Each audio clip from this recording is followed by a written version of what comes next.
Well, hey everybody, this is Frank Chen with REIClub.com, your link to creative real estate. And of course, you're probably wondering, wow, this looks a little bit different. Well, yes, we're trying something completely new.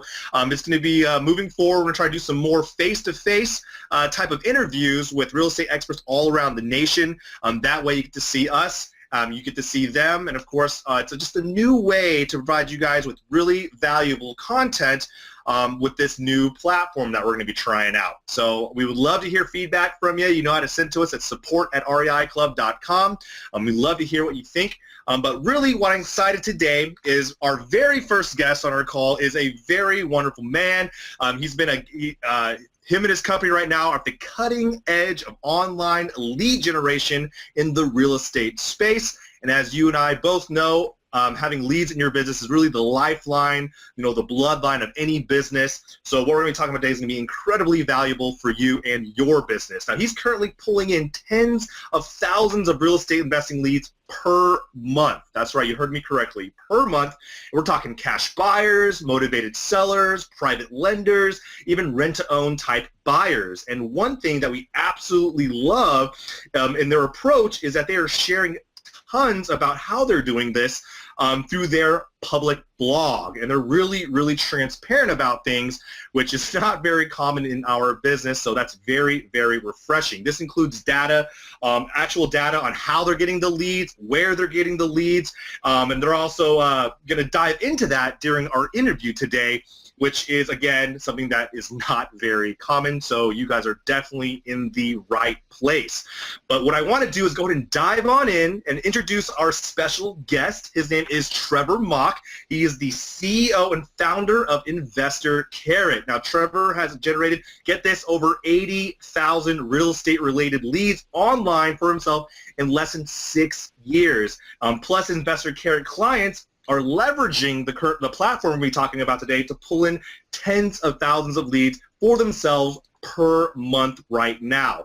Now, I've personally known Trevor for many years, and he is a very passionate entrepreneur. Where he's grown his business today, where he's taking his clients is faster than most people have done their whole lifetime, and he's done it in a very short period of time. Now, he's been mentioned in national publications like Mashable, Lifehacker, the Wall Street Journal, Huffington Post, and even Portfolio.com, and he is heavily involved in helping entrepreneurs just like you succeed in even in a small town just as his own in Oregon.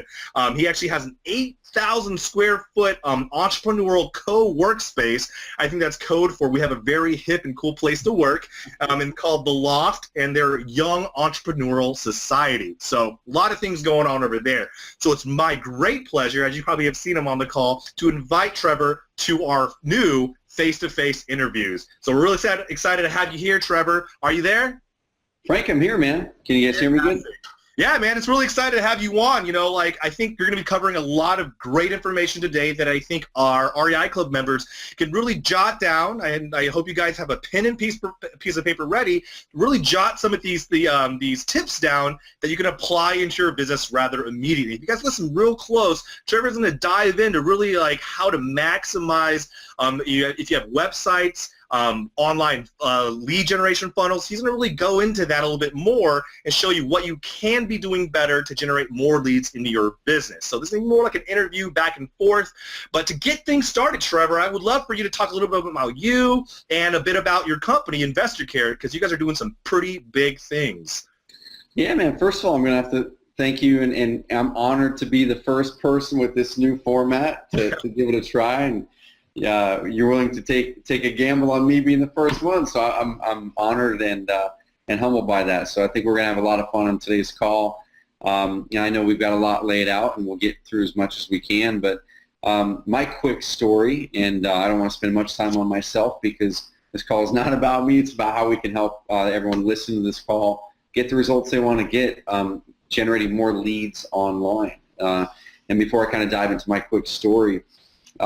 For those of you who are on the call, I think a lot of you are experiencing these things I'm about to lay out here in a second in your business. You're likely experiencing a lack of lead flow, especially for motivated sellers right now. I was talking with a buddy of mine who is a very active investor on the East Coast. He has over 100 houses himself. He's developing about 7 different projects right now. several years back, all of his properties were coming off the MLS. He was getting great deals. Now he's really, really struggling. It's a lot hard. He's not struggling. It's a lot harder to get the deals. And the funny thing is he's now going through a lot of wholesalers to buy deals when he didn't have to before. And talking to other buddies of mine where really the MLS in many markets has dried up as far as the great deals are. And then what happens with that? So then people over the last 2 or 3 years have really switched over to postcards and direct mail. Not that they weren't doing it before, but that's kind of the flavor of the month, I guess you could say, as far as what people are teaching for marketing. And now you see sellers and cash buyers and what have you getting 45 postcards, oftentimes very, very similar.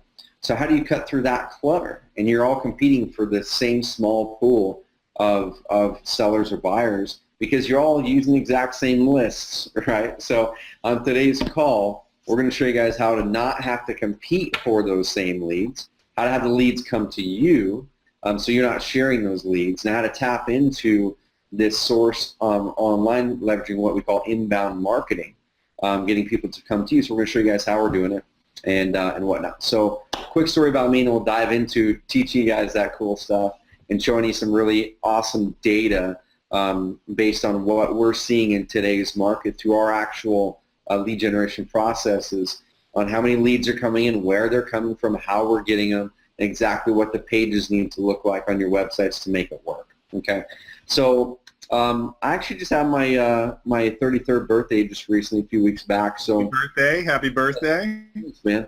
And I've never had a real job, I guess you could say. I've worked for my parents, in the summers. They have some small businesses back in small rural Oregon where I grew up.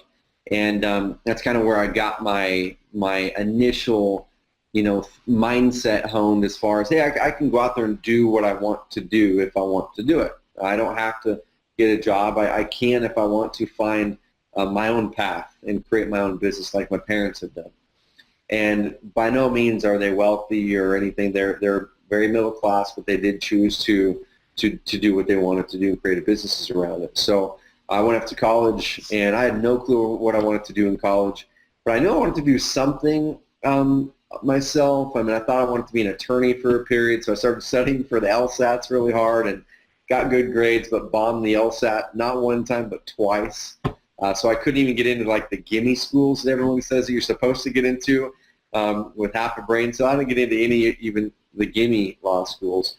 By that time in college, I had already bought my first property, and it was a fourplex there in the town that I grew up in, the town that I went to college in as well. I still own that property today. Well, Trevor, you still there? I'm here. Looks like okay, good. Yeah. Again, guys, this is all brand new for us. We're testing it out. You're right there with us learning. Sorry about that, Trevor. I'm going to go ahead and let you pick off where you last left off. Yeah, no, we're good, man. So I'll rush through my story real quick, and then we'll bounce into the meat of the content so people can start applying things to pull in more leads online. So, yeah, I bought my first property when I was in college, and I've always been a buy and hold guy. I've wholesaled one deal ever, and it was a mini storage actually. But after college, and I continued to buy real estate, I found the internet. And it's kind of funny saying that, that you found the internet, but back when I was going in college, that wasn't that long ago. The only thing that we used email for or the internet for is to research papers. At that time, we weren't really buying a whole lot of stuff online. It was still kind of something that was a little bit new. We might have bought a couple of things from Amazon, but in general, I had never used the internet for anything other than doing some research and checking email. After college, I graduated. We headed up to Portland, Oregon, and up there is when I started to really dive in and learn what the web can do. And I was doing some marketing consulting work and just trying to hack my way through starting my first company, and I really struggled helping with offline marketing consulting in the real estate industry. And one of my clients came to me one day with his computer and he said, hey, so I did this Google search, and my competitors are here at the top of this thing. How do I get there? And I go, well, I don't know. And he goes, well, can you get me there? And I go, well, yeah, I can get you there. And I had no clue what that was. I didn't even know that it was called SEO or search engine optimization at the time. But I dove in, and this would have been in 2006 or so. I dove in and started learning how search engines work. I started learning how all of us on this call, how people use the internet, and how even at that time, people were more and more using the internet to find answers to their problems. So that led me on now it's a 9-year, almost 10-year odyssey kind of learning how to use the web and attract people to my websites or my clients' websites or now our InvestorCarrot members' websites. And that's not where it stops. I think a lot of people, they go, hey, I can throw up some Google pay-per-click ads, and that equals getting people to my website, right? Well, I was talking to some people on a forum on Facebook yesterday about this exact thing. They said, hey, I started throwing a bunch of Facebook ads for motivated sellers. I'm not getting many leads. And I go, awesome. What kind of website are you driving them to? And I looked at their website. It wasn't a website on our platform, and it was terrible. It's like they were driving them to a page that just was not optimized to engage that seller, to give that seller that peace of mind to speak to the seller and convert them into a lead and build credibility. So there's two definite parts, and we'll go over into both parts here on today's call to growing your traffic and converting leads. It's traffic and conversion.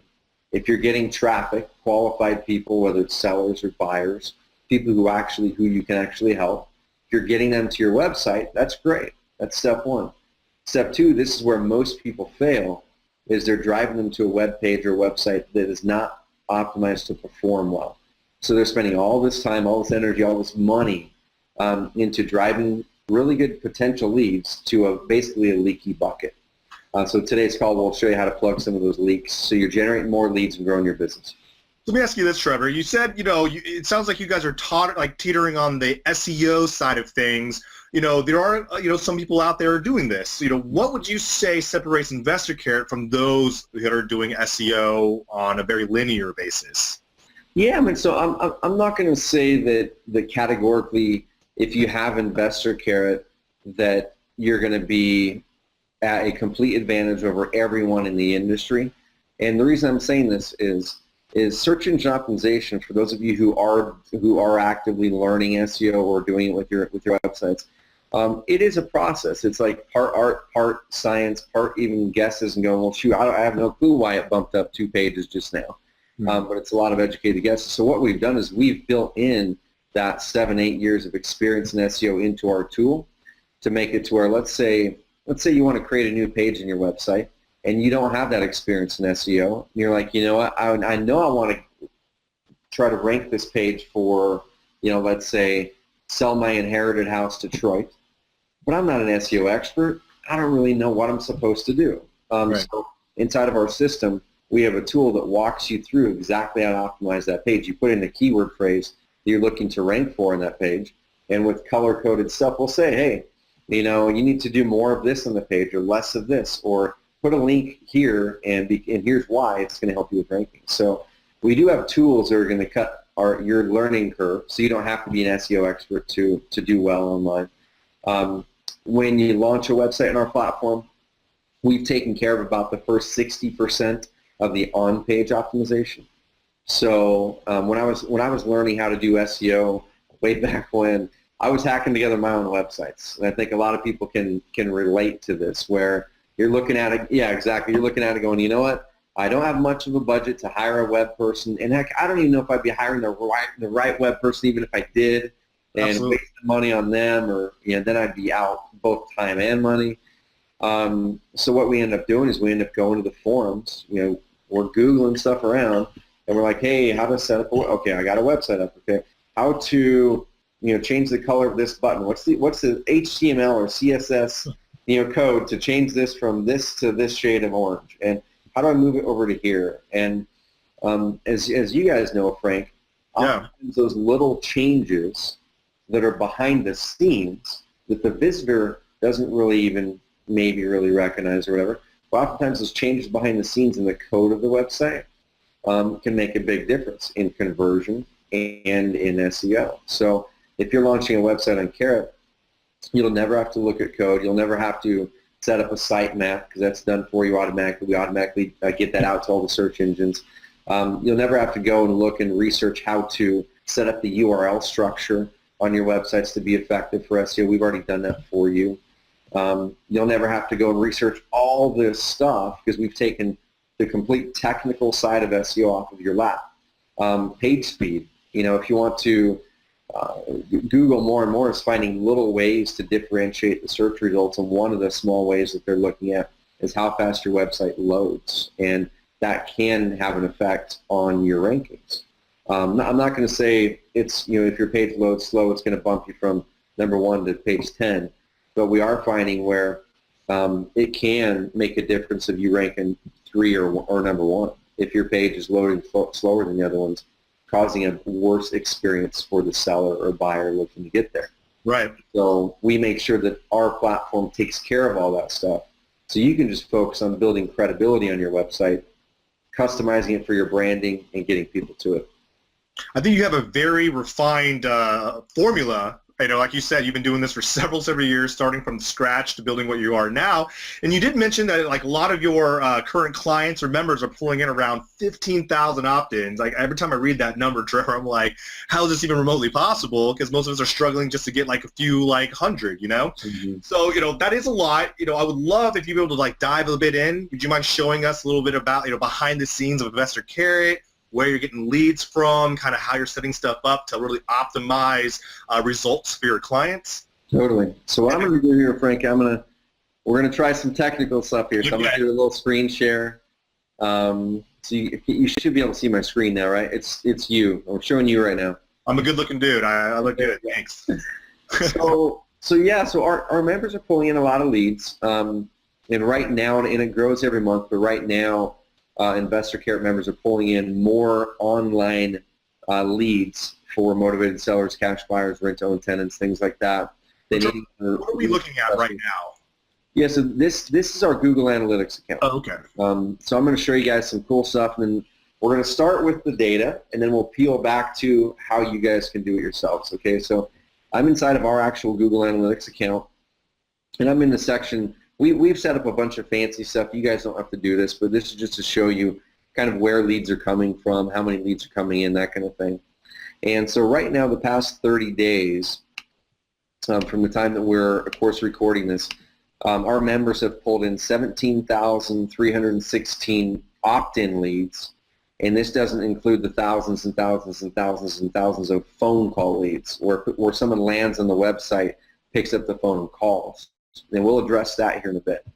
But so in the past 30 days, 17,316 online opt-in leads, and that's a lot. And that's not even all the opt-in leads. This is only the ones where the members are using our forms. There's probably another 1,000 to 2,000 leads in there where members are using like an Infusionsoft form or some other platform where they grabbed their form code and replaced it, replaced it with theirs. We can't track that. So this is a conservative number. And what I want to show you guys here is this, and then we'll kind of bounce out to how we are doing this and how you can do this in your business as well. So right here we're showing, Frank, these are kind of the sources of where the leads are coming from. And direct is, the direct source in Google Analytics tends to be, let's say you posted a Craigslist ad. And on Craigslist, of course, most of the time right now, if you, pretty much every single real estate page in Craigslist now, you can't put a clickable link. So you have to put the full URL in there, and you have to tell people, hey, grab that link, copy and paste it into your browser, you go to our website. Craigslist is still working very, very well. So a hunk of these the leads that are falling in the direct pile are Craigslist leads. So Craigslist is working very, very well. But with that said, according to our data and according to other research that we've done in other industries with other firms that do similar things in other industries, they have found that up to 60% of the data of the leads that come through, the traffic that comes through direct, according to Google Analytics, are actually SEO. So our number one lead source for leads, sellers, buyers, rent-own tenants, the whole thing, all of them, our number one lead source for all of these is organic search, is someone going to Google, someone going to Yahoo, someone going to Bing, and typing in a phrase like sell my house fast Portland, investment properties in Baltimore, those kinds of things. And then they land on our members' websites because they're ranked very, very well in Google. Our members actually control more page 1 rankings and more top 3 rankings for search phrases that matter for motivated sellers and cash buyers than any other platform in the industry. And then they convert as a lead. So we're seeing right here, well over 5,000 leads are showing as organic. And if we take 60% of this away, that's another 4,000 there. So almost 10,000 leads came through SEO this past 30 days. Social media. Some people are thinking, hey, social doesn't work very well. Guys, 1,700 opt-in leads from social media in the past 30 days. We're talking buyers, sellers, rent-to-own tenants. So when you say opt-in, they're reading a form, right, Trevor, that are on a page that you created, and they're actually physically putting their information in. Yeah, so as an example, I'm bouncing over here to this website. This is a client in Baltimore. They're crushing it in Baltimore. He's on pace to do 100 deals in 2015. And almost all of his lead generation is online now. When he started with us, and I can't say this is a normal story, guys and gals, but when he started with us, he'd done a handful of deals.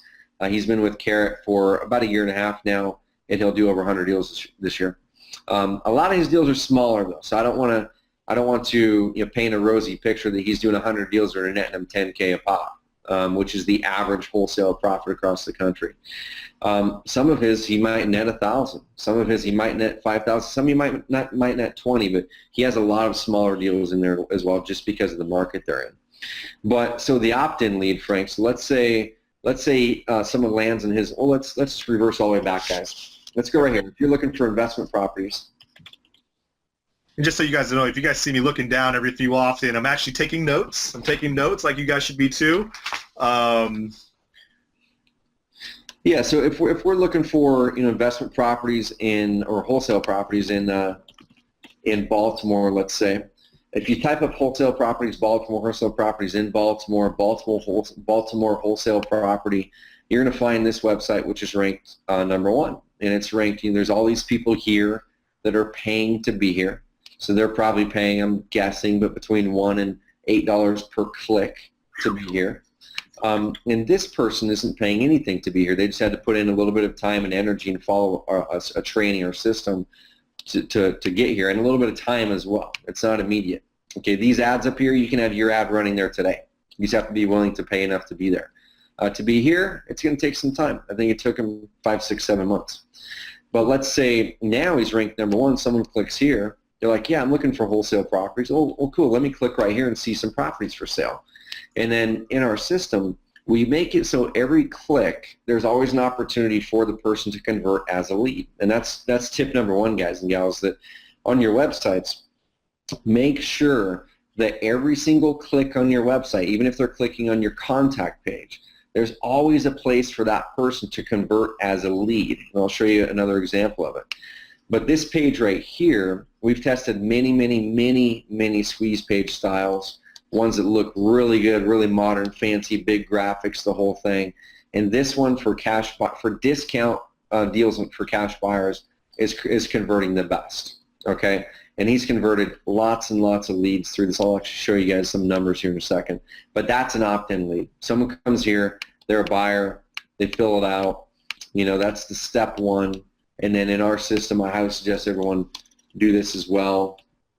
I don't know if we have a whole lot of time to show details on all of this today, but after you pass someone through a first very short form to get the lead, then you want to pass them to what we call a step 2 or qualifying form. And this is where the real meat is, whether it's cash buyers or motivated sellers or rent-to-own tenants. This is where you're getting all the information from them. And we're seeing a huge percentage of those leads fill this out because of the way that we've set it up.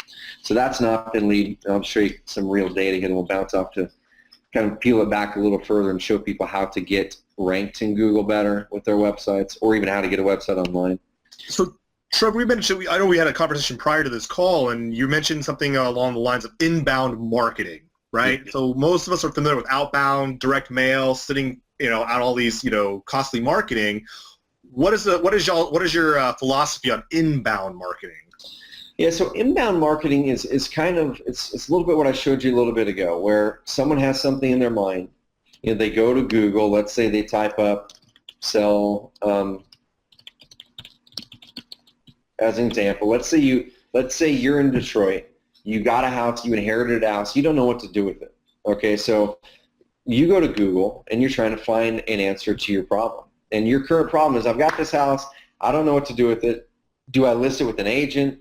I don't know what to do with it. I don't even know my tax consequences. So you're going to start going to Google and Googling around finding answers. So let's say you type that in. Okay, and let's say you find this, and there's some websites here. So here's a website right here, and it's got all kinds of amazing stuff, and you're probably going to click this one because it's the first one. It has all that stuff. And it's got all these little sublinks under here, which you can't really tell Google to put these here. You just have to have such an authority website in that market that Google determines, hey, we're going to add these links to your search result. Very cool. Yeah, and so let's say I'm going to click this right here, and you land on this website. Now this happens to be an InvestorCarrot member, and once again, there's thousands and thousands and thousands of search phrases that our members are crushing on. That's why they're getting so many leads through SEO. But let's say, okay, you land here. Okay, well, shoot, I inherited a house. And okay, so this guy buys inherited houses in the Detroit market. That's where I'm at. Well, shoot, if I can sell my inherited house. It looks like they pay cash. Well, I'm not ready to put in my information yet. So I'm just going to keep on reading about how they can help me. Oh, well, shoot. So this guy helped these people, and here's some testimonials. Let me cycle through these. Wow. I'm just kind of going through what a web visitor likely does when they're making a decision online. And basically in this process, when you use inbound marketing, you are putting your marketing, you're putting your business in front of them in the search engines, directly in the path that they are already searching.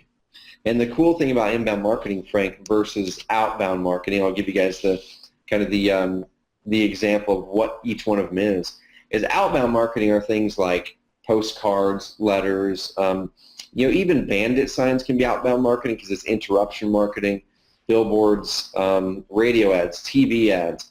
All of those types of marketing are outbound, or a lot of people call them interruption marketing, where you're trying to interrupt the person in the flow of what they're doing, and what they're doing is not looking for a solution to their problem at that time. They might be driving down the road, or they're opening their mail, and then there's 25 postcards in there. Okay, that's outbound marketing. You're trying to knock that person off of their current thought path and get them to say, hey, yeah, I need to call this person up and see if they can help me. Now, inbound marketing is the opposite. If outbound marketing is you going up to someone's house and knocking on their door figuratively and saying, hey, here's what I can do, I can help you, you want to work together. Inbound marketing is someone coming up to your door and knocking on your door and saying, hey, I heard you're buying houses, buying inherited houses, how can you help me? Okay, now the position that you're putting yourself in, the negotiation position, the position of kind of power in the whole deal, and also the trust position that you're putting yourself in with inbound marketing is huge, because the prospect is going to Google for an answer, or Bing or Yahoo or wherever. They're going to Google for an answer to their problem. They land on your website because it's ranked high in Google, or it's the first pay-per-click ad, or it's a pay-per-click ad, or your YouTube video is ranking well. They say, hey, it looks like this person can help me. I'm going to ask them for help by putting in my information here. Okay, and what we're finding with inbound marketing, Frank, there's been all kinds of studies done, but I'm going to cite one specific study, and let me see if I can find this actually. HubSpot. It sounds like if you absolutely hate cold calling people, this is like pretty much the only way to go. Oh, exactly, and that's the thing. Like I said, people are going to be connecting with you, and when we talk to our clients, let me find this one graph. It's a really cool graph if I can find it.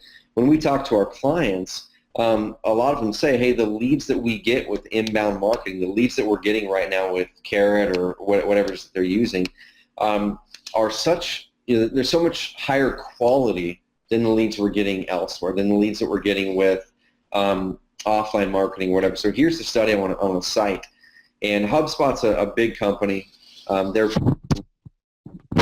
not in the real estate industry, but in general with inbound marketing. And this study that they did was across many different industries, and it's basically the lead to customer close ratio by marketing channel. And you can see there they've got SEO, which is search engine optimization, or getting your website ranked high in a Google search. You've got direct traffic, which that's someone who already has your domain name. Maybe it's from a Craigslist ad. Maybe it's from, maybe it's a business card. You already talked with them. They've got your business card, and they're going to your website directly. Next is referrals. Someone hands you this website or whatever, or Craigslist, once again, that's referral. Paid search. Paid search, once again, that's the Google ads I was showing you before. Social media, ads on Facebook, whatever. Outbound marketing is your direct mail, things like that. So they're saying, according to the study, out of all of these marketing methods, search engine optimization or inbound marketing, attracting people to you and your website, is the most effective lead channel by far as far as the ratio of deals you'll close for leads. And we're finding when we talk with a lot of members, as an example, here's a real life example. One of our clients is one of the biggest investors in the East Coast. I mean, he's done almost 2,000 deals. And we have a lot of investor members who are beginners as well. So we kind of span the whole gamut. But this one particular client, they have a big marketing budget. They do TV advertising. They do web advertising. They do pay-per-click. They do all kinds of stuff. I said, hey, so what's your lead to deal close ratio for your phone calls or for your direct mail? And they're closing about 1 out of every 45 leads into a deal with their offline marketing. Okay, because they have massive offline marketing, so they're generating a lot more leads than the average person, which drives up their ratios a little bit higher. Now, when we talk to the average investor in that same market, who are Carrot members, ranking very well in that same market, they're closing on average 1 out of every 12 leads into a deal. Okay, so you can pull in a quarter or a half amount of the amount of leads and still close the same amount of deals with inbound marketing because the lead quality is so much higher.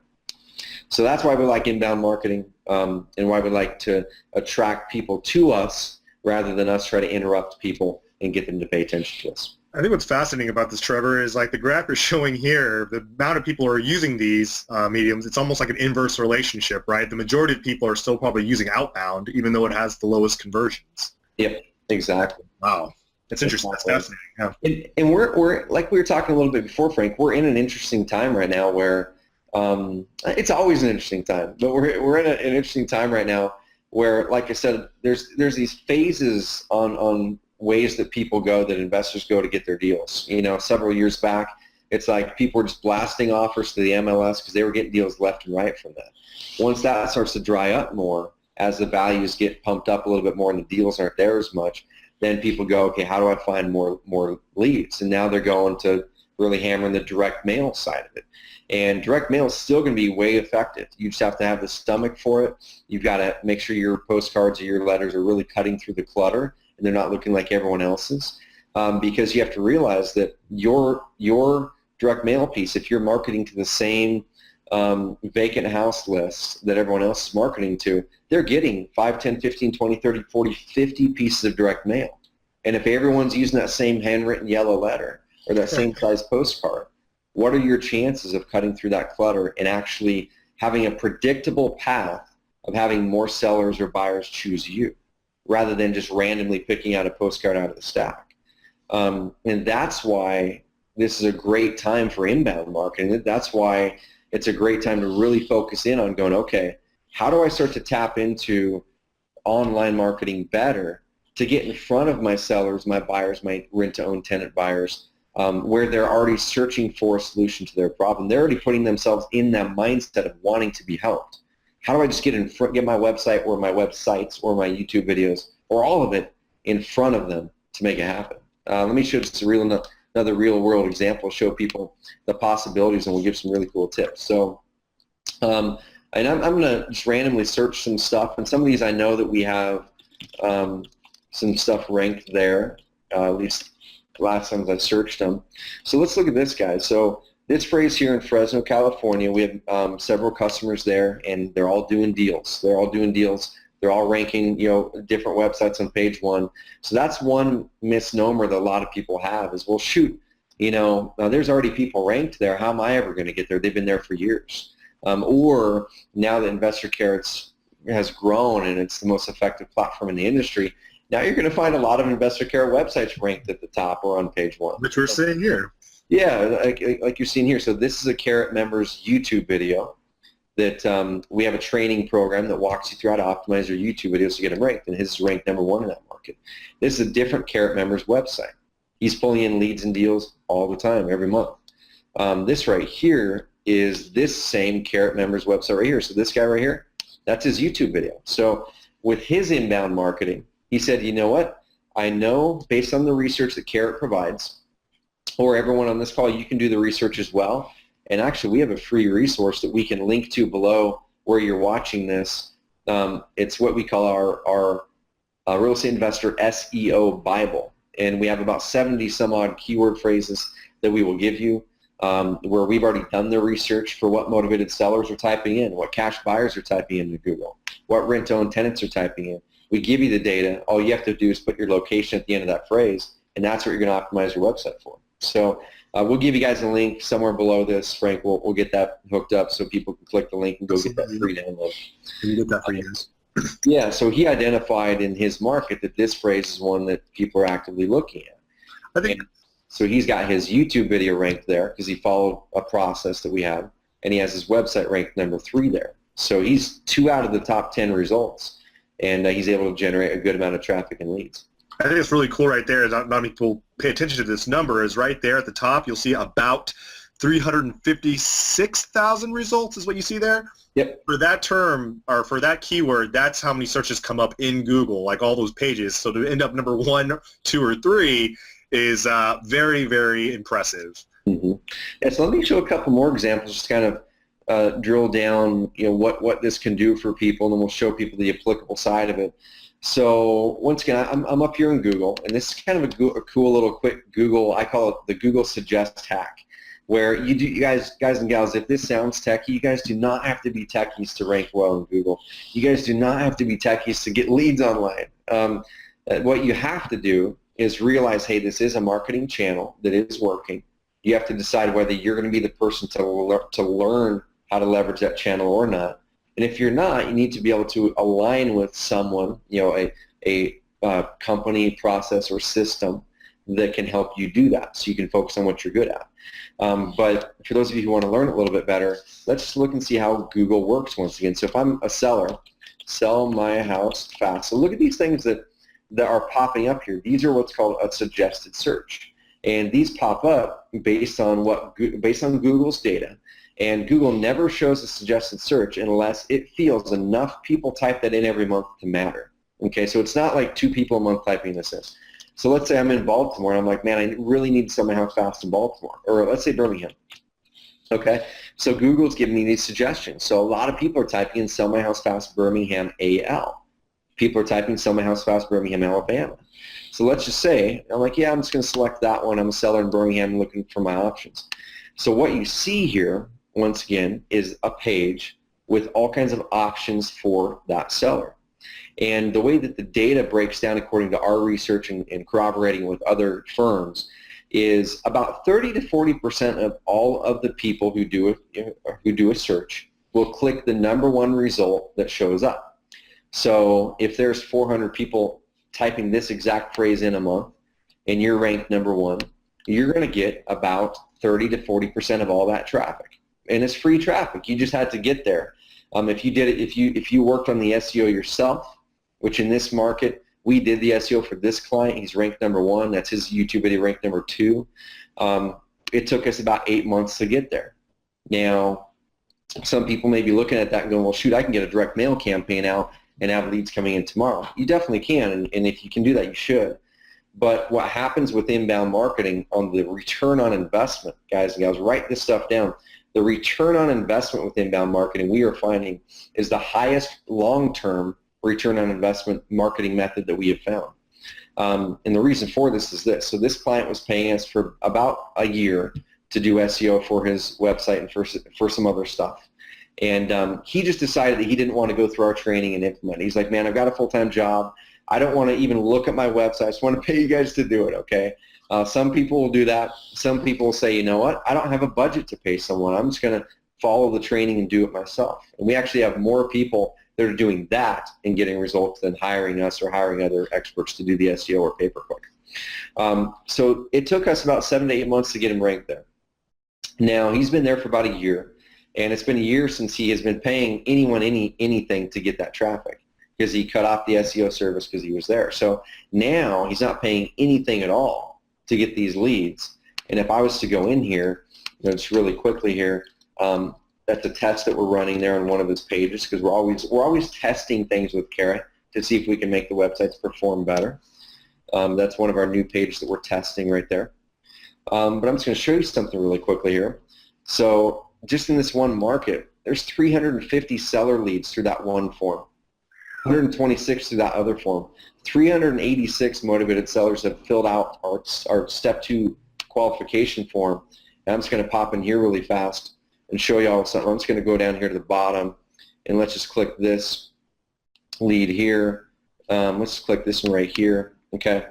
And let's go check it out. So this seller right here, it's a real person, so I'm going to get past their contact info. But 3 bedrooms, 2 baths, or 1 bath, they inherited this house, okay? Property's in good condition. What kind of repairs, maintenance? None. It's vacant. This is like the perfect storm, guys. They inherited it. There's not that much repairs. It's vacant, not listed with an agent. They need to sell fast. What's your ultimate goal? They need to sell fast. So like, this person is the ideal person that you want to be coming to your website. You want to take a look at the property, quickly click it, and as long as Google has it on their map, it's going to pop up within a few seconds, and you can see the front end of that house. And so you can see, hey, do I want to invest in this house right here? Let's look at the neighborhood. Okay, well, it's not a bad neighborhood. It probably is potentially the worst house in the neighborhood right here, which is a good thing, because you can fix it up and add some value to it. So that's the power of inbound marketing, guys and gals. And I'll type in a couple more terms, and I'll bounce off to the next thing. Let's go. I'm trying to think of something else. For everybody watching, just imagine, first thing you do when you wake up is going through lists, filtering out who you want to call, versus waking up and then calling a whole list of people you don't even know if they're interested or not. So this is definitely a smarter way of doing things, Trevor. Exactly. So here's the last one I'll show, and we can show more stuff later. Houston market, one of the most competitive ones in the country for this phrase for motivated sellers. And same thing, this client, they ended up hiring us as well, but like I said, most of the people who are getting great results with Carrot, they don't hire us. They just go through our training, and they just implement the stuff themselves. It just really depends on whether you have time, more time than money, or more money than time. So this client right here, he's the #1 organic result. And this kind of shows you guys that the timing when you enter the market to do your online marketing does not matter. What I mean by that is this website right here, Big State Home Buyers. They're a really great company there in Houston, really great home buyer. They've been around for a lot of years. They were ranking #1 in Google for almost all these phrases for a long time. This one right here was as well. They were ranking #2 in Google. And then this Lindsay Investments was ranking really high as well.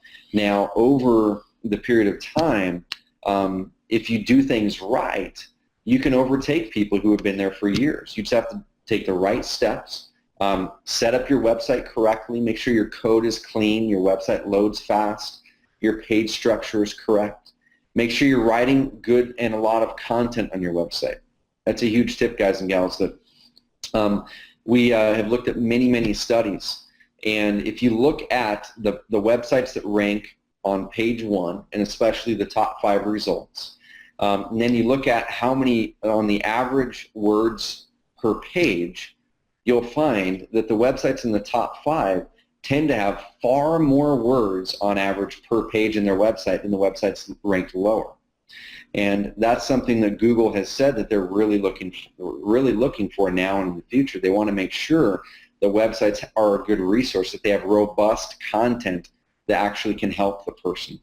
And if you're sending people just to a squeeze page today, just like a 1 or 2 page website, and even if it's ranking well today, I can tell you right now that the way that SEO is going, it may be out the door in the next 12 to 18 months because you need to add more robust content to it. But here's this client's website here, crushing it, doing deals every month with his online marketing in many different cities. So let's see. Yeah, inbound marketing is great. And like I said, it's not just for sellers. Cash buyers are amazing, rent-to-own tenant buyers, and even private lenders if you do it correctly. Let me ask you this, Trevor. Obviously you've had a lot of clients that have come through. You've probably seen a lot of websites, people who have needed your help.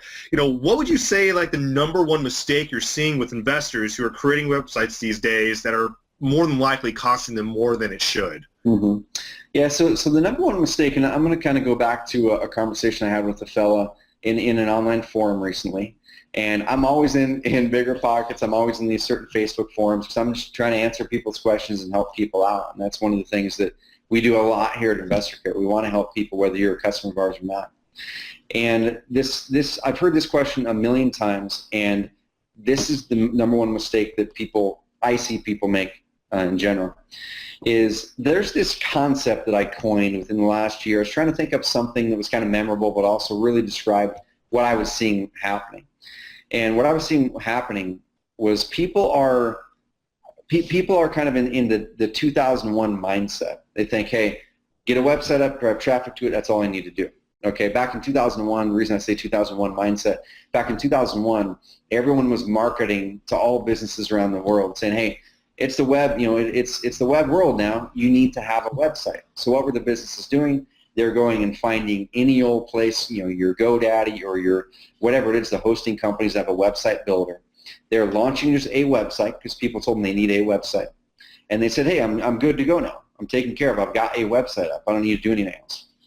And we see a lot of investors doing that as well, where they'll go and get a Wix website or a Weebly website or GoDaddy with their builder.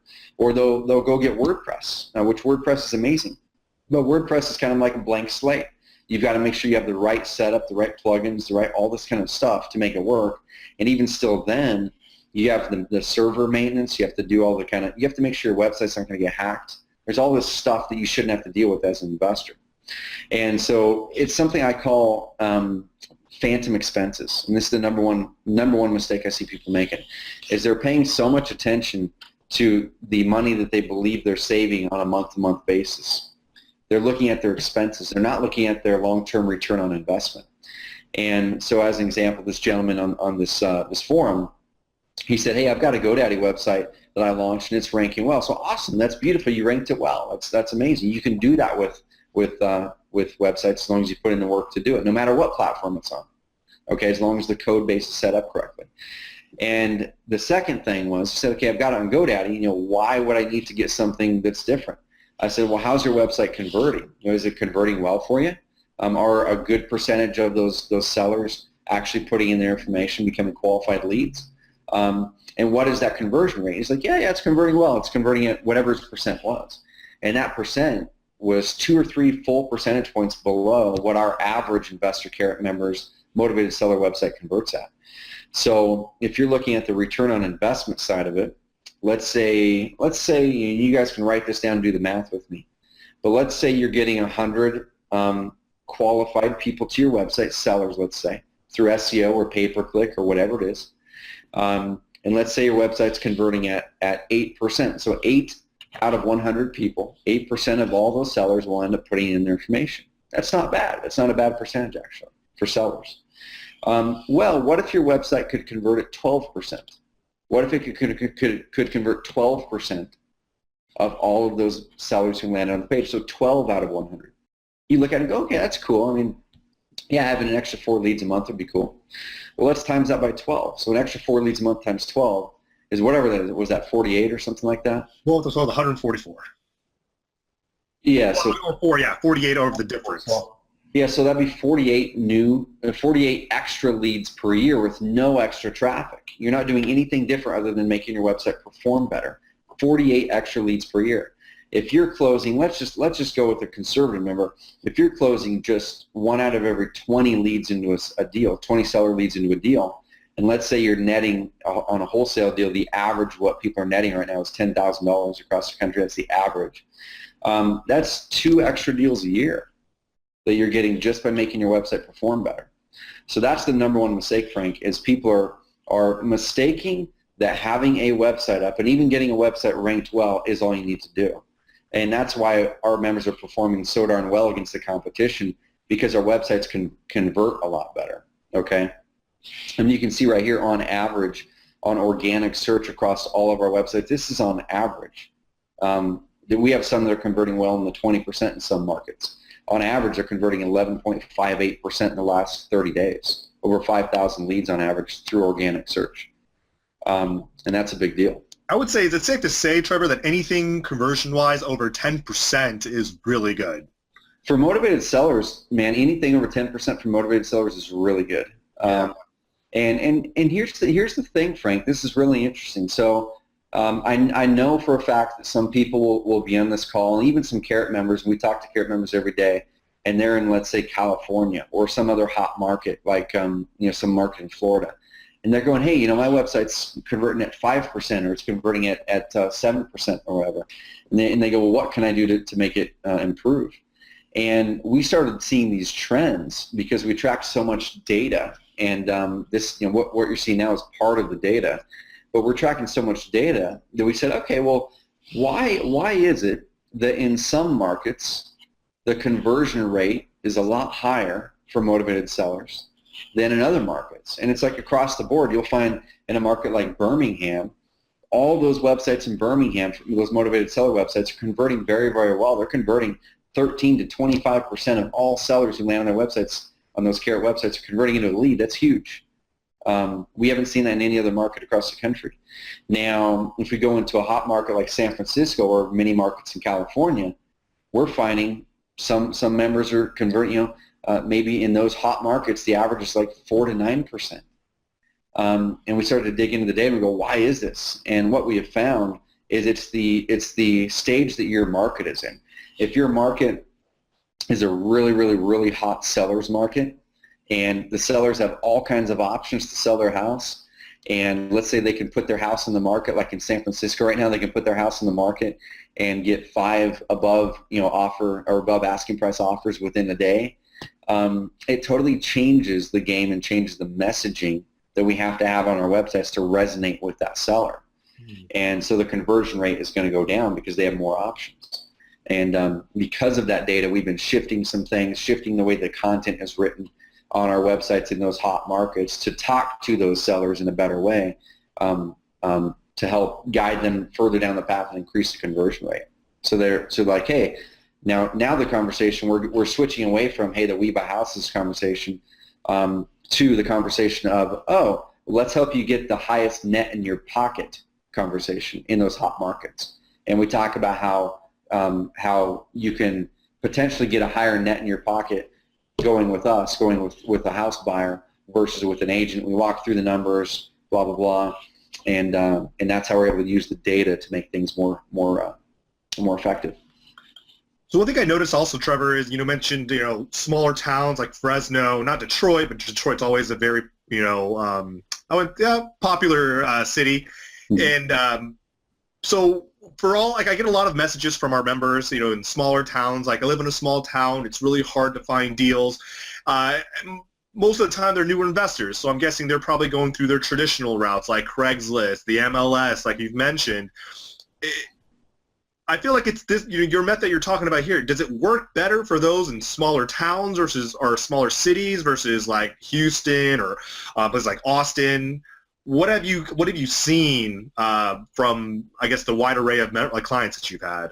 That's an awesome question. So inbound marketing works for any city, but here's the thing: whenever you're leveraging any type of marketing, right? Whether you're doing postcards or whatever, before you roll out your campaign, and I'm going to switch off my screens for a second here. Sure. And, there I am again. There we go.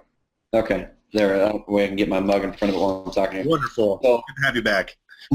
Yeah. So what we have found is, number one, inbound marketing is not specific to any size of a market. Now, I'm in a town called Roseburg, Oregon. We're a small town. It's just under 30,000 people, and even in towns of 30,000 people are going to Google and typing in things and trying to find solutions to their problems.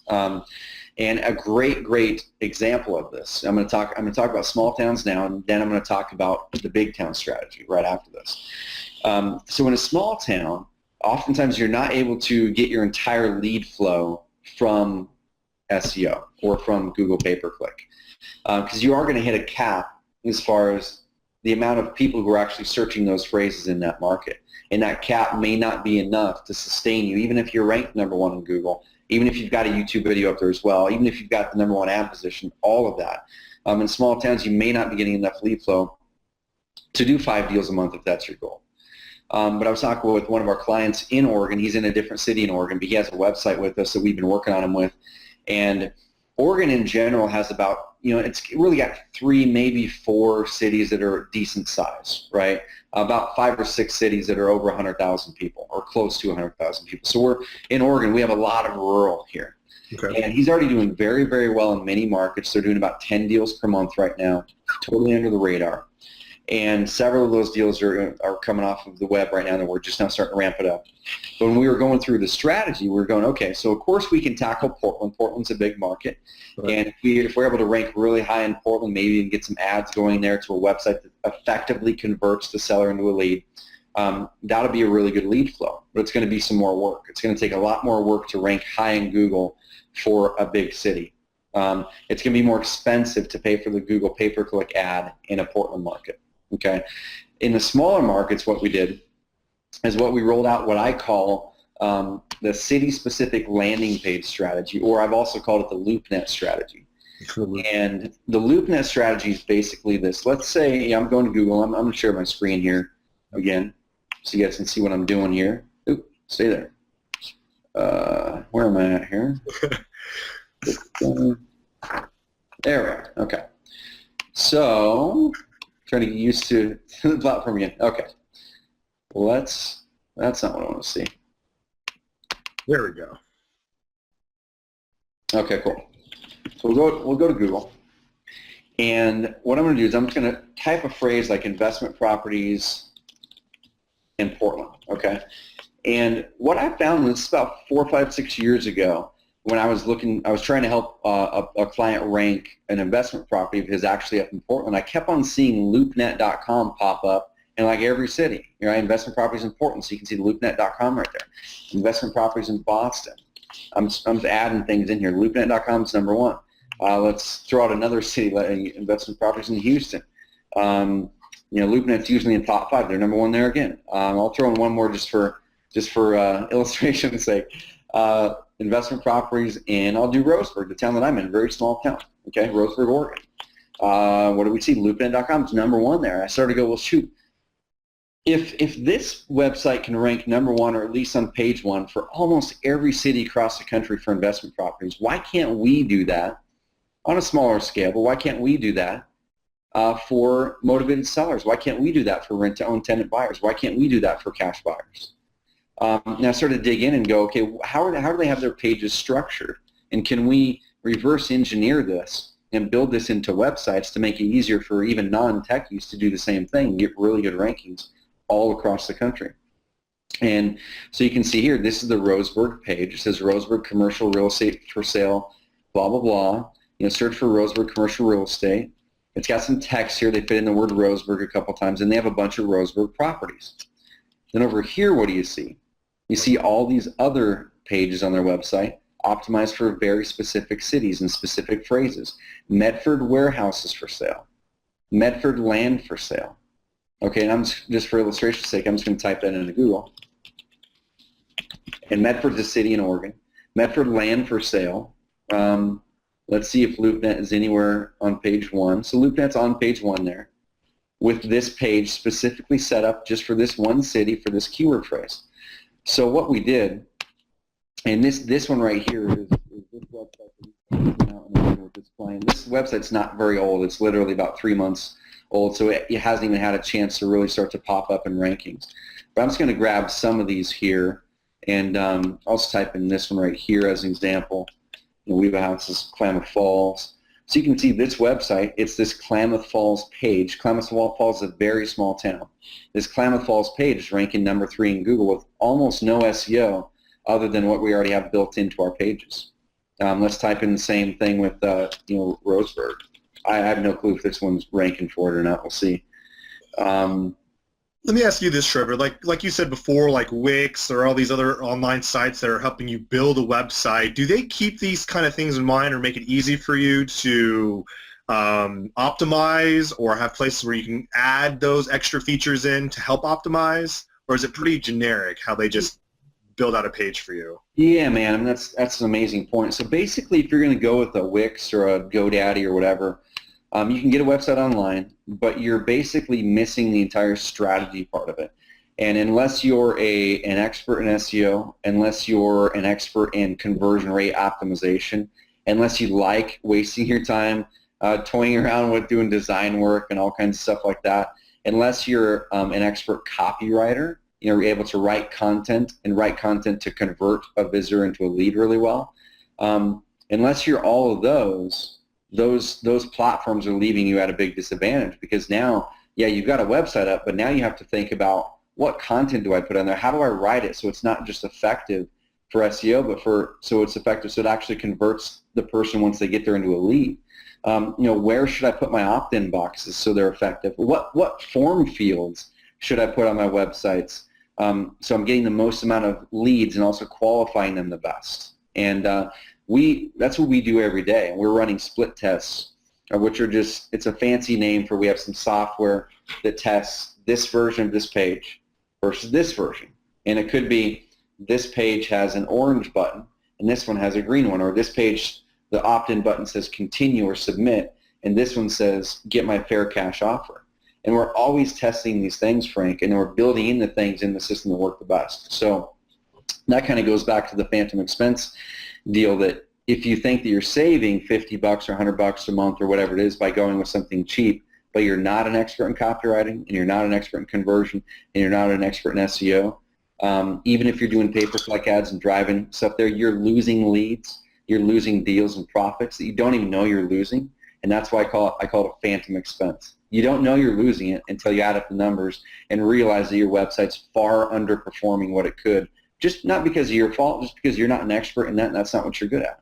So that's the main thing, man, is you have to look at, not just do I have a website up, but is it performing as well as it could possibly perform? Am I missing out on potential leads and deals because I'm not an expert in these things that someone else could help with that they are an expert in? I think it's a fascinating point you're making on these phantom costs, right? Where, people are using Wix, they're using these online sites like GoDaddy to build out a site, and then they're wondering, why am I not on page one? And they're getting hit up by all these SEO companies, right? That are like, let me take a mistake that you've made and spend more time than necessary to make it rank, right? Versus the reverse engineering is, do all the legwork ahead of time to where you don't have to have someone come through and fix it for you, which I would say, comparing side to side, the one where you have to go back and fix it is going to be far more costly than setting it up correctly the first time. Yeah, and here's, guys and gals, so get your pen and pad out right now. I'm going to show you guys two different websites. They're owned by the same person. One is set up right, the other one's not. They're both ranked on page one. And this is the big misnomer, Frank, that even if you're ranked number one in Google, you could have some massive phantom expenses because your website's not performing well, or it's not performing as well as it could. So in this market, New Jersey, and Scott has been a customer of ours for about a year and a half now, and it's pretty cool. In Bigger Pockets, you guys can search it if you want. This last week, he was engaging with someone who asked about InvestorCarrot in a Bigger Pockets forum, and Scott in there just literally said he closed another deal that netted him $10K from InvestorCarrot, from his InvestorCarrot website, from this inbound marketing process. So you're a seller in New Jersey. You might type "sell house fast New Jersey" or a bunch of other phrases. You see this website that's ranked number one. That's Scott's website, and that's his Carrot website. He went through and tweaked some stuff. He changed some pictures and put his logo in there and changed some of the content. He didn't really customize it a whole lot.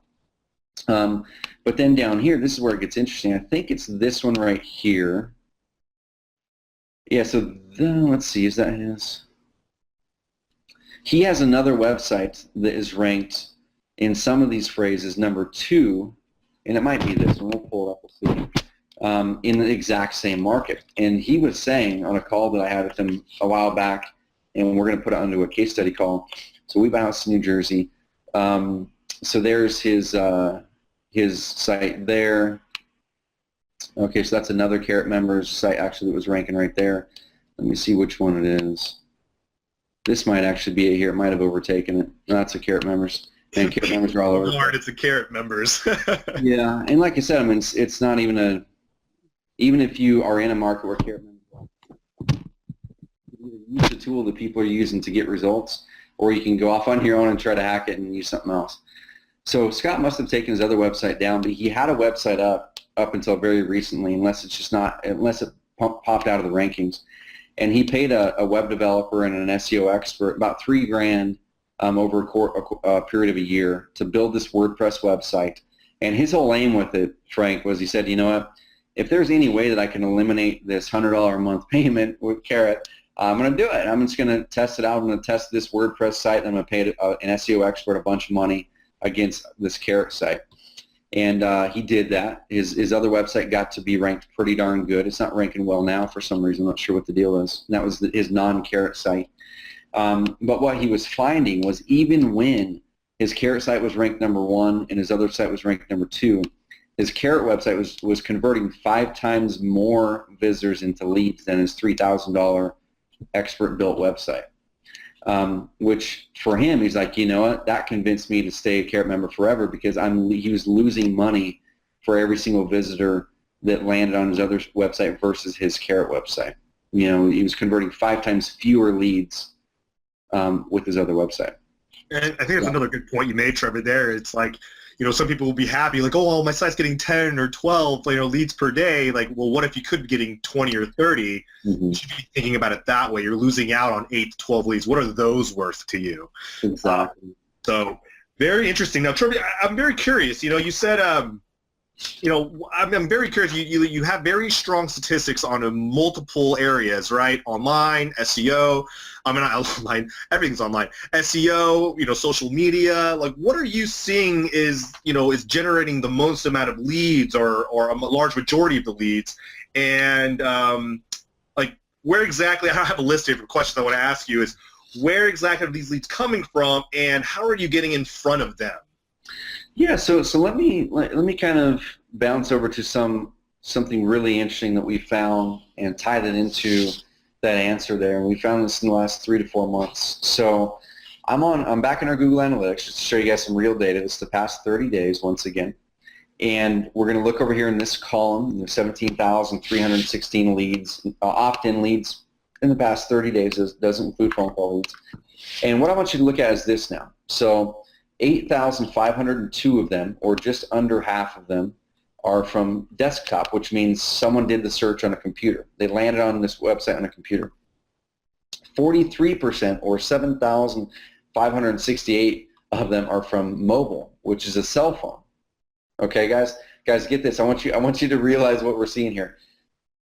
7,568 leads, almost half of all of the leads that are generated through InvestorCarrot in the past 30 days are from cell phones, okay? And then another 7%, 1,200 leads are from tablets, your iPads, things like that. So over half, it's about 51% almost, of all of the leads that have came in the past 30 days are from mobile devices, Frank. So one thing that we're finding more and more is, number one, the data shows that obviously that people are searching with their cell phones, okay? And where we're seeing a lot of the leads come in is it's through the SEO, it's through inbound marketing, and also from Facebook and places like that. And if you guys are doing any Facebook marketing, you should look at your stats and see the percentage of people who have clicked your website who are coming from a mobile device. Okay, and if you're doing Facebook ads for cash buyers, let's say, which works very, very well, if you drive them to a page that performs well, if you're doing that, and if you're filtering out mobile devices, which a lot of people do, because they go, well, I'm not going to send people through from cell phones because they're not going to convert on my page anyway. You're losing probably 70% of your lead potential from Facebook. We're finding on most of our campaigns over 80% of all of our clicks on our Facebook campaigns are coming from cell phones, from mobile devices, which all of this data that I'm showing you builds into this very, very critical need. And if we're not nailing this need in the next 2 years, your potential to generate leads online effectively is going to go down the tubes. And that need is, we don't just need a website that is mobile responsive or mobile friendly according to Google. That's step one. And I'll show you guys how to test your website to see if it is mobile friendly according to Google. But the biggest and most important thing is, once again, going back to that phantom expense deal. We don't just want a website that's mobile friendly. All that means is that someone can view your website on a phone easily. We want a website that actually performs well and converts the visitor into a lead well on their cell phone. That's a completely different ballgame. And that's why we're seeing so many leads come through. Over half of our leads now are coming through on cell phones, because when someone goes through and does a search on their cell phone, and let's say they land on a result, the website's just not friendly at all. And what are you going to do? You're going to click the back button on your cell phone, go back to Google, click the next result, and if that website is easy to use on your cell phone and does engage you and makes it easy for you to give them your information to sell your house or see properties or whatever, you're going to convert on that website. And that's why we're seeing so many leads come now. It's because the majority of investors' websites are terrible on mobile. Even the ones that are quote-unquote mobile friendly, they're not converting worth the crap on cell phones. And ours are. So I'm going to show you guys a few tips right now. If you can nail this part on your websites, guys and gals, you're going to be far ahead of the curve, at least for the next probably 12 months ahead of your competition. So let's go ahead and do this. We've got this tool. Go to oncarrot.com/responsive, or we'll have a link below this video that you can click and go test your own website. Okay. So Frank, name a city across the country, and I'll do some motivated seller search phrases there, and we're just going to randomly test some people's websites, and hopefully they're not watching if I critique their website a little bit too much. How about Baltimore? Is Baltimore a good one? Yeah, let's do that. So sell house fast Baltimore. And this is a popular motivated seller search phrase. That's one variation of it. Okay, so this one, I'm going to skip this one because this is a Carrot client. They're ranking #1 there, pulling in lots of stuff, lots of leads. Let's just try out this one. That's her YouTube video there as well. And that's a Carrot client. They're not using our Carrot software, but we're the ones who use our Carrot methodology that's built into our software to get their WordPress website ranked well. So let's just pull up this one. And I've seen this website. I think they just did a redesign. So my guess is this one actually is pretty darn good as far as it's probably mobile friendly. Okay. They can only hope. They can only hope. So what is this that you're using right here, Trevor? Yeah, so this is called, it's our mobile testing tool, your mobile website testing tool. So you can go click the link below this video or go to oncarrot.com/responsive, but just click the link below the video. It'll be simpler for you to test your website. If you have a website, just put in your domain here and click Start Test. And what this is going to do is it's going to bring up what your website looks like on a cell phone and an iPad. And once again, if we don't have our websites really optimized for mobile these days, you're losing out on a lot of potential traffic and leads. Okay. Now this website is optimized better than 98% of all investors' websites out there. I'm going to show you guys why. And then I'll show you guys some Carrot websites and show you why we're converting so good. I'm going to show you guys some bad ones, hopefully. So one thing that's great, their phone number is at the top. The phone number is not stuck inside of an image. Their phone number is likely going to show as a clickable phone number on the cell phone. That's really, really important. That's how you generate phone calls from your online leads with that. So this, I would eliminate all the social media stuff up here. Okay, this is taking up valuable space. This is distracting the person, and we all know what happens, Frank. So, Frank, what are you going to do if you tap this Facebook tab? It's going to take you off that page and to take you to Facebook. And then you're going to start looking at cat pictures. You're going to start looking at your friends, kid's birthday party or whatever. Yeah. So we want to eliminate those. Okay, so this is cool. They shrunk down their logo. That's good. I mean, they could definitely optimize this better. This is their navigation. But the problem is they're not using the space well because they have this massive width, this block here that they could just move this little thing over to the edge and put in something of value there. Now, this is probably the biggest thing that's the issue with this website. And if they just made this one update, they'd be able to boost the amount of leads they're getting from this website for sure, from mobile.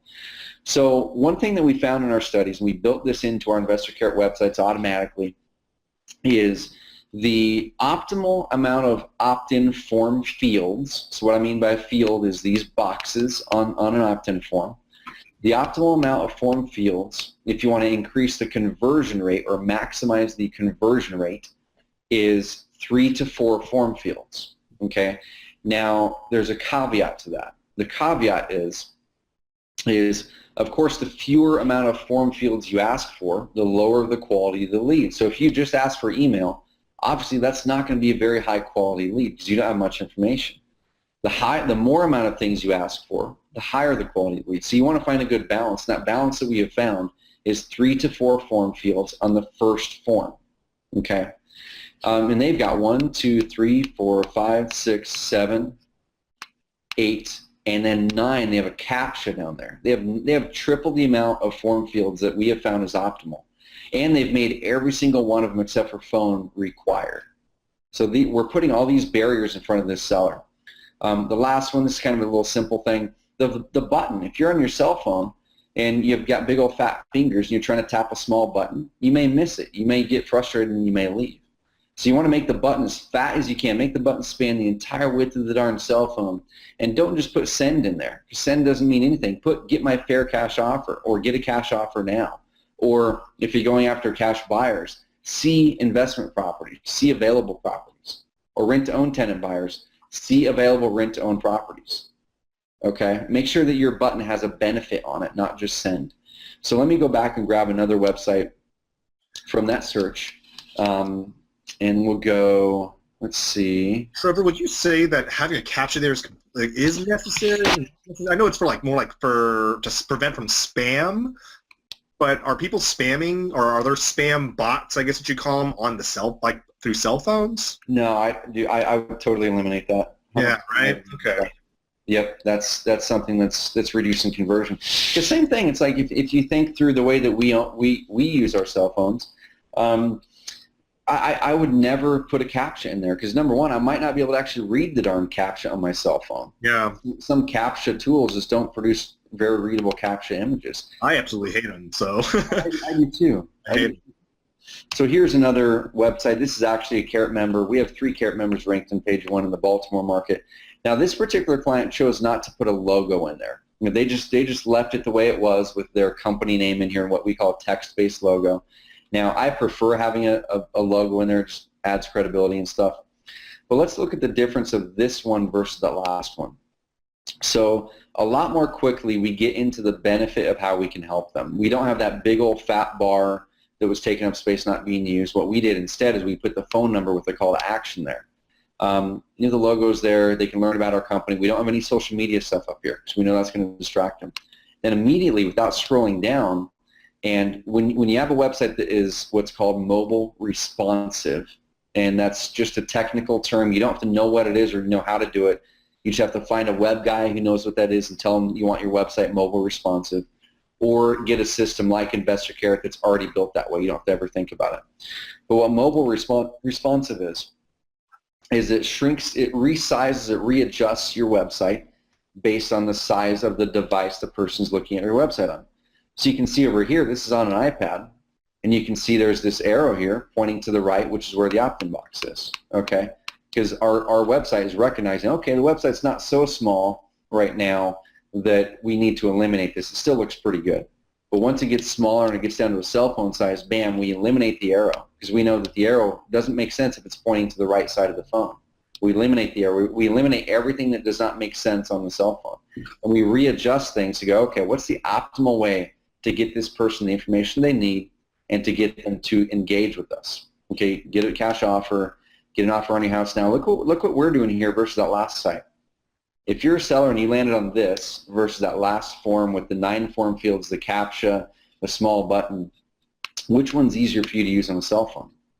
You know, I'm going to put in my property address. I might put in my cell phone. I'll put in my email, and there's this big fat button that's spanning the entire width of my cell phone, and you're going to convert. And after you do, then you're going to go to our step 2 form, which is going to further qualify you as a lead and get you, get the real estate investor that collected that lead all the information they can get about you so they can help you. Okay, and then this is one thing you're going to want to implement on your guys' websites as well. The most websites are not, and this is one reason ours are performing so well. But you can implement it on yours if you have a web person, or if you want to waste or invest your time in hacking away at code. Is at the bottom of your pages, especially your home page. Make sure at the bottom of your pages, guys and gals, if someone's on a cell phone and they're reading this and they're engaging with it, and they're at the bottom, you don't want to have to force them to scroll all the way back up to the top to engage with you and give you their info. Okay? Let's say they got to the bottom. You need to make sure that you have a form down there so they can engage. Okay? And you can see this form has more information because it's further down the page. They've invested more time and energy in reading this website now. So they're more apt to fill out more information. It's very, very strategic. But the majority of the people who fill these out, they're filling out this form right here. Okay? So if you just do those 3 things on your cell phones, guys, or your websites for cell phones, make sure your phone number's at the top and it's in text. It's not wrapped into an image. That way people can do the whole tap to call. Make sure you're not wasting space up here with a big old wide menu or something. Make sure you get into the call to action very quickly in a very short form. Ideally 3 to 4 form fields max for your first form. And then make your button big and wide. And last, make sure you have an opt-in form at the bottom of all your pages as well. And if you implement those, you're going to really increase the amount of leads you can get through mobile. And I'll finish the mobile thought with this: is if you once again, if you're not getting ahead of the mobile curve right now, your competition will. And your website's likely going to be the ones that a mobile searcher is going to bounce off of because it's hard to use and onto someone else's website, like a Carrot website that's easier to use. And if you just lose one deal a year because of that, and let's say that deal would have netted you $10,000, if you just lose one deal a year, that's a $10,000 phantom expense, but that really does hit your pocketbook. I mean, that's money that should be yours if you had a website that performed well. So always look at the long-term return on investment, not trying to cut your expenses on the monthly. You know, if you're trying to pay $29 a month or $5 a month for a website because it's cheap, you're going to get a cheap result. If you invest in something that performs well, like an InvestorCarrot or something like that, that can show that it can perform well, InvestorCarrot's not cheap. You know, it's $100 a month for the plan that most investors choose.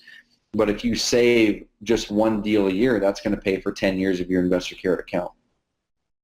So anyway, Frank, anything else on the mobile side of things that you want to dive into, or? Well, that was actually really good, and those are what we call pro tips, Trevor, pro tips. And I think what separates, I want to bring something to everyone's attention, is what separates the successful investors from those who don't are the ones who take action or apply things that are going to increase their conversions rather immediately. I remember there was a mastermind I attended a few years back, and the person I went with, he's like, Frank, one of the biggest, what you're going to notice here is everything that we talk about that's going to improve numbers will be implemented within that same day.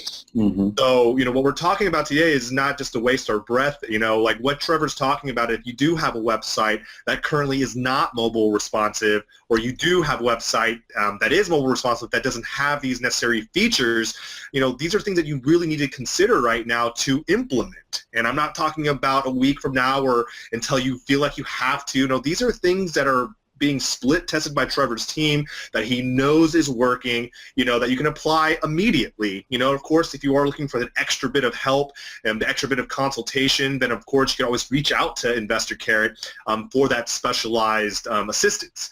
But right now, you guys Trevor gave you 3 tips that you could apply right now that you'll immediately you'll see an immediate increase in conversions, which in my book means an increase in dollars, right? Conversions equal leads, leads turns into deals, deals turn into dollars. So I really hope you guys are taking some really good notes right now.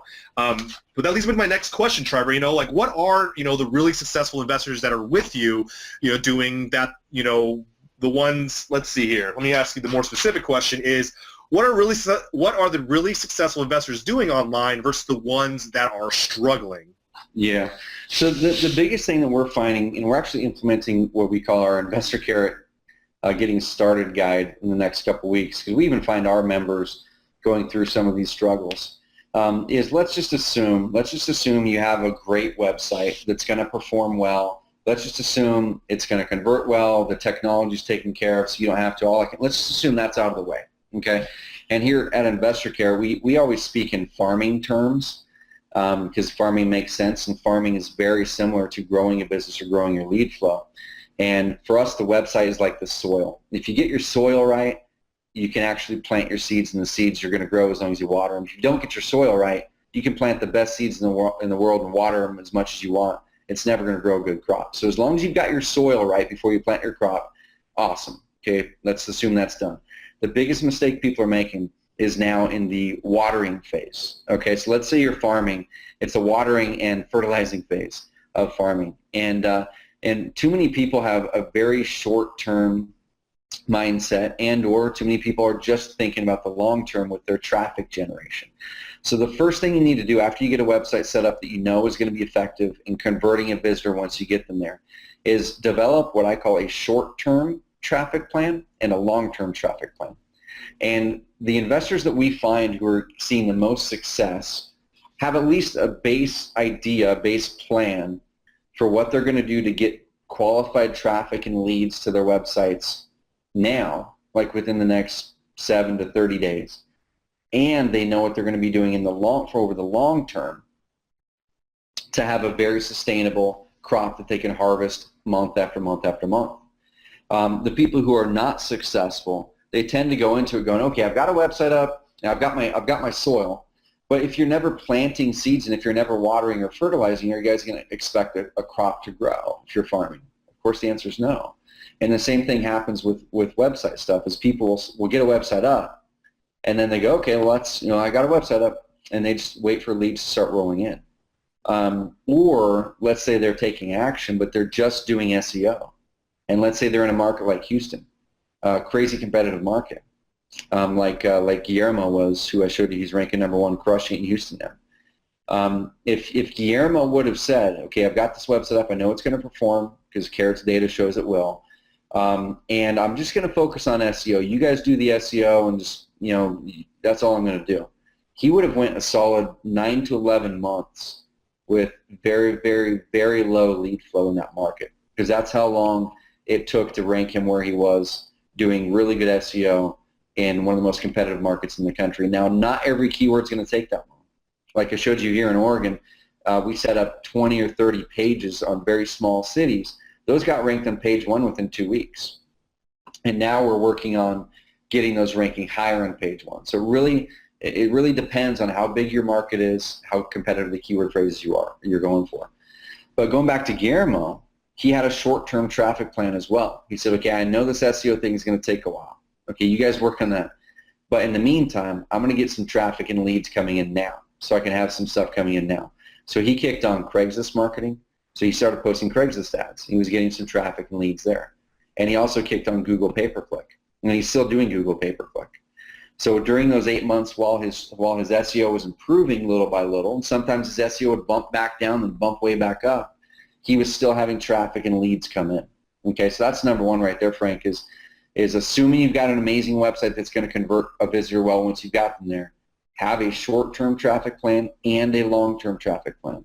Have a plan to get people to your website this week, next week, the week after, and have a plan for how you're going to ramp that up and get traffic coming in over the long term. Well, our ideal short-term, you guys can write this down, and I'm not going to be able to lay out specifics on how to do this on this call. We might come back for another one, but I'll lay down the basic plan for you. And we've got the full training in our Carrot system on this. So short term, if you're looking for cash buyers, let's say, for the short term guys and gals, I would start posting Craigslist ads 2 to 5 times a day, depending on how many ads Craigslist is going to let you post in your market. They're cracking down on it pretty good. Yeah, you're going to be seeing leads come in within a week for sure, probably that day if you do it right and if you post the right ads.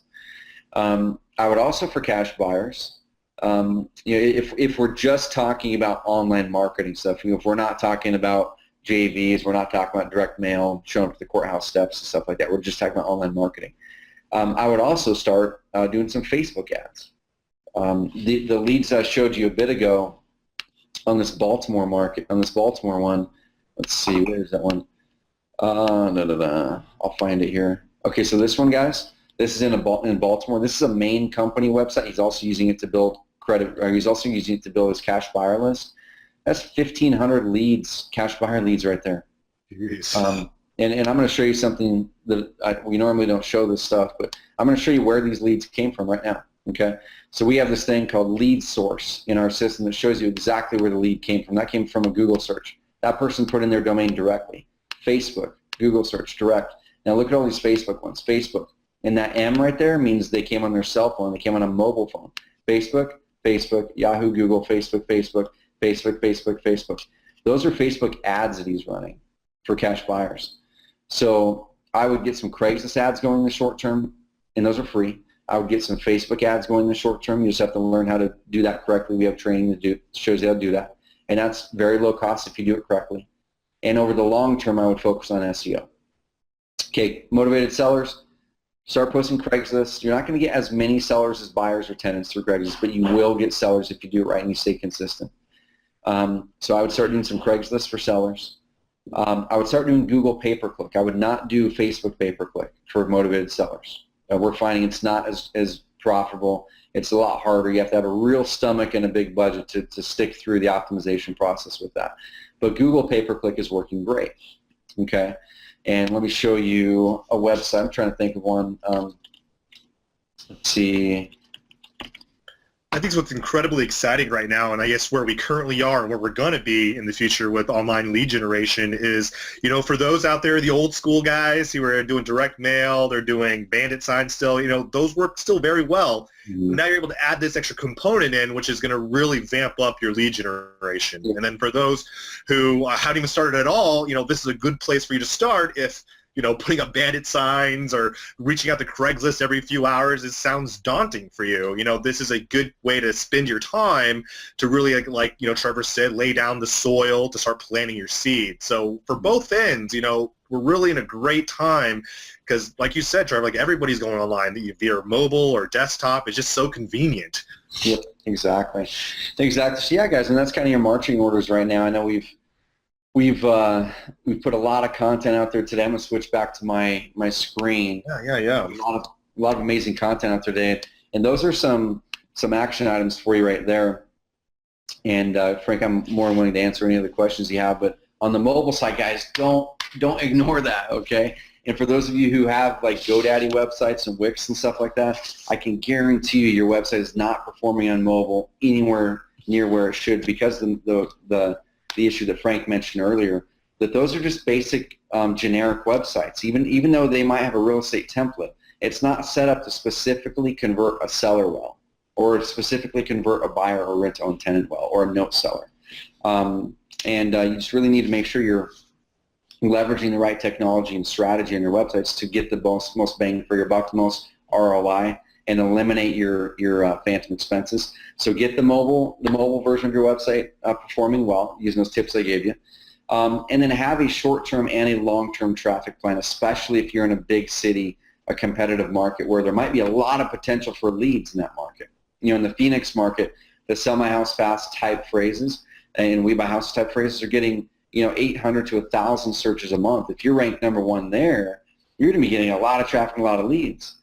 But if it's going to take you 6 to 12 months to get there doing good SEO, what are you going to do in the meantime to get leads coming in? You don't want to be sitting stagnant. So have that short-term traffic plan, have that long-term traffic plan. And my suggestion for everyone is over the long term, inbound marketing, search engine optimization are the highest return on investment marketing we are seeing anywhere. So over the long term, guys and gals, if you can stick it through the optimization process, where it might take 3, 4, 5, 6, 7, 8, 9, 10, 12 months depending on your market and depending on how well you're implementing the SEO or if you hire someone to do who knows what they're doing. But eventually you'll start to see some things like we're seeing here. If I kind of go back to our conversion stuff, you start to see some things here. Actually, let me go to acquisition by channel, organic search. Guys, this right here is where that organic search, the inbound marketing starts to catch on and compound. Okay, so if you have a long-term mindset and you want to crush it in your market, be ready to implement SEO and inbound marketing for the long term. We're talking long term as 3 to 12 months. And if you do it right, you're going to be rolling and rolling and rolling after you get that ranking. All right. Frank, what other questions do you have, man? Or, I think you indirectly answered my last question is, I think in most of these interview type situations, they always ask the person, where do you see the future of online lead generation? Is it always going to be SEO? Is it always going to be focused around mobile? What are you anticipating in the next, say, 5, 10 years? Man, 10 years. Who knows? 10 years, who knows? I don't even know if there's going to be, if websites as we know them are going to be around in 10 years. because what we're seeing, and the data already backs this up, that in 2014, across the world anyway, mobile usage on the web has eclipsed people using their computer. So already today, more people use their cell phone to access the web than people who use their computer. So how is that going to impact lead generation online? Well, we have to make sure that we're really, really focusing on that mobile experience. We have to make sure that if someone is searching on their cell phone, that our website is showing up in a way that's going to engage them and convert them. So that, to me, I'm going to peel it back to more like 18 months to 3 years. If within 18 months your website is not optimized well to convert on mobile, which once again, our Carrot websites out of the box are, you never have to think about it. You never have to ever ask any questions about it. We're always updating it and changing it based on new technology. But if in 18 months you're going to be losing leads for sure if you're already ranking or driving traffic through some method, especially Google pay-per-click or Facebook. 3 years, if your website is not really optimized well to convert well on mobile in 3 years, you're going to be kind of like the business that decided to get their first website in 2010. You're going to be the person who's there, but they're showing up late to the party, basically, even though you have a website. So that's what I would work on right now, guys, is making sure that you're ahead of the curve, not just going, okay, I got to catch up now, but get that website optimized for mobile and make it mobile friendly, which you can Google that and find out how to make it mobile friendly, or have your web person do that, and then make it convert well on mobile. And like I said, that's a whole nother deal there. Most web guys have no clue how to make websites convert well on mobile because they're not conversion experts, they're web people. So find a resource, find a web person who knows what they're doing with conversion and SEO, or find a system like InvestorCarrot that just has it done for you. So nail the mobile and get content on your websites, and don't ever stop posting content and sharing it. Content's where it's at with SEO in the future. Thank you so much, Trevor. And that concludes our questions for today. And I want to first, thank you for the amount of content you've put out for us. And I think for those who are listening to today's call, I really hope you enjoyed the format that we're trying out. We really wanted to give you guys an opportunity to interact with us versus just hearing our voice. I think that information kind of sticks better that way. And like what you're saying, if you haven't noticed already, the passion that Trevor has is something that I'm very, I admire very much, Trevor, because I think we need a lot more of you in our industry to really push us forward in the right direction. And with that being said, we're going to put some links below this video so you can get access to some of the tools that we have on carrot.com. And then we're also going to work out something with Trevor if you would like to get more involved with his business or his company to really help yourself rank and really get yourself out on the web. We're going to make that available to you as well. But the whole point of today's call is really provide you guys with a lot of valuable content that you can apply and really see results rather immediately, so you don't always have to wait a long time or spend a whole bunch of money just to get some bit of content. So hopefully with this, we're going to create a new type of culture that you guys are going to really like and enjoy. And with that being said, I'll let Trevor leave us with any last final comments to those who are here, and then we're going to conclude today's call.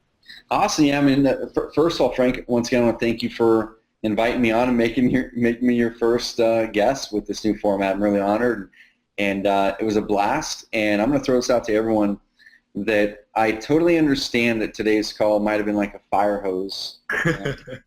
So take one or two things from it. Even if the one or two things is, okay, I need to make sure my website is working really well on mobile. It's mobile friendly and converting. Or maybe your one thing is, my opt-in form on my website has 12 form fields on it. Let's find a way to shorten it to 3 and to make a 2-step process.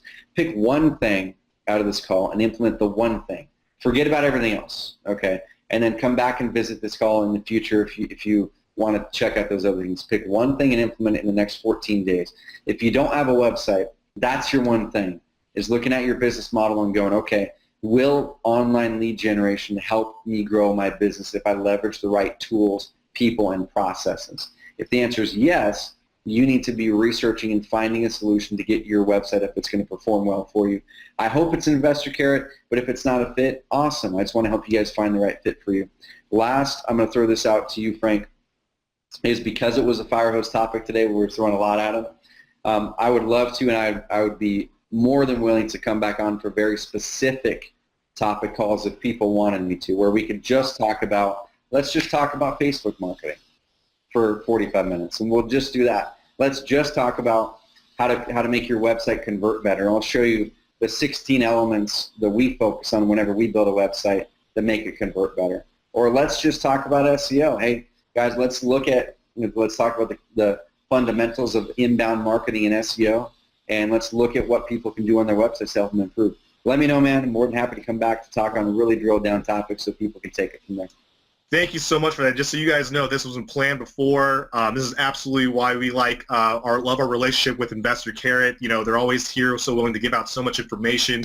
Trevor, you're wonderful, man. Thank you so much for joining me today. I know you're super busy there, and you're a really cool office, but we appreciate the time you've taken out, and for sure, look at that. Very nice. And if you guys have known before, we've done this multiple times, but Trevor's had all this construction going on. We've tried many things, and finally we were able to sit down, knock this out for you. We're more than happy to do so. And just for that last comment, sure, our email is going to blow up now with like, yes, do another one. Trevor's awesome. So keep an eye out, guys. Again, this is a new format for us. We're going to continue to do this and bring this information to you. For more information, always visit REIClub.com. You can always join us and sign up for our newsletter at REIClub.com/update. Join our newsletter. It's absolutely free to do. And with that, I'm going to go ahead and conclude today's call. Trevor, thank you again. Thanks to InvestorCarrot.com. You guys are wonderful. And till next time, take care, everybody, and we'll talk to you then. Awesome. Thanks.